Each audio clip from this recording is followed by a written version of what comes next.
สุดท้ายปงไม้บางโปนต่างគ្នាបាទនេះខ្ញុំមានប្រភេទ PCX បាទសេរី015បាទជាប្រភេទម៉ូតូជប៉ុនណាបាទអញ្ចឹងបងដែលគាត់ចង់បានម៉ូតូជប៉ុនបាទបងអាចមកមើលបានពីគ្រឿងនេះកម្លាំង125បាទwowណាបាទគាត់ជប៉ុនសុទ្ធបាទមិនមែនបោះថៃណាជាប្រភេទម៉ូតូជប៉ុនសុទ្ធណាបាទមកគ្រឿងនេះគឺជប៉ុនសុទ្ធមកគ្រឿងនេះក៏ជប៉ុនសុទ្ធបាទហើយសេរីនេះសេរី015បងណាសេរី015ហើយបើនិយាយគុណភាពវិញគឺ the best ជូនណាធានាថាម៉ូតូម៉ាស៊ីនហាប់ណែនល្អណាធានាថាម៉ូតូស្អាតម៉ូតូសំណុំបាទហើយបងអញមានដៃជើងបាននេះបាទដៃចោណាបាទដៃចោគឺនៅកន្លងឡើយណាបាទហើយបើនិយាយពី10ឆ្នាំនេះគឺស្អាតអស់បងនេះអាចមើលរីវីវជុំបាននេះបាទ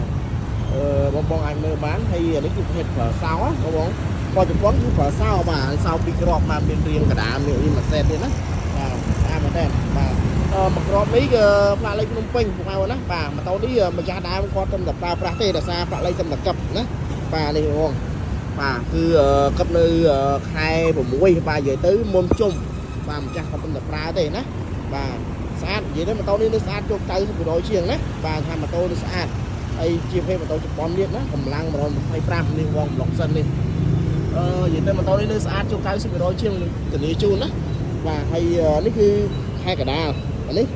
បើលើខែកដាលណាបាទហើយតម្លៃគឺខុសគ្នាណាបាទតម្លៃខុសគ្នាតិចតួចទេបាទ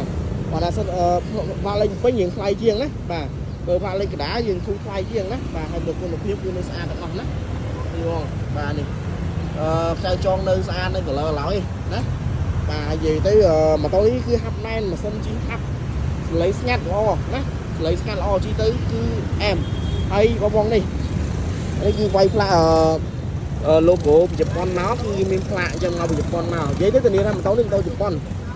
មិនបោះថៃទេធានាជប៉ុនសុទ្ធណាបាទកម្លាំង125ពាក់ព័ន្ធតម្លៃបងអាចឆាតចូលផេកបានណាខ្ញុំដាក់តម្លៃពិសេសជូនតម្លៃវា1000ជាងណា1000ជាងបងមានម៉ូតូចង់ដោះដូរបងចង់មានម៉ូតូចង់វាយដូរឲ្យបងរំលោភបន្ថែមក៏បានដែរណា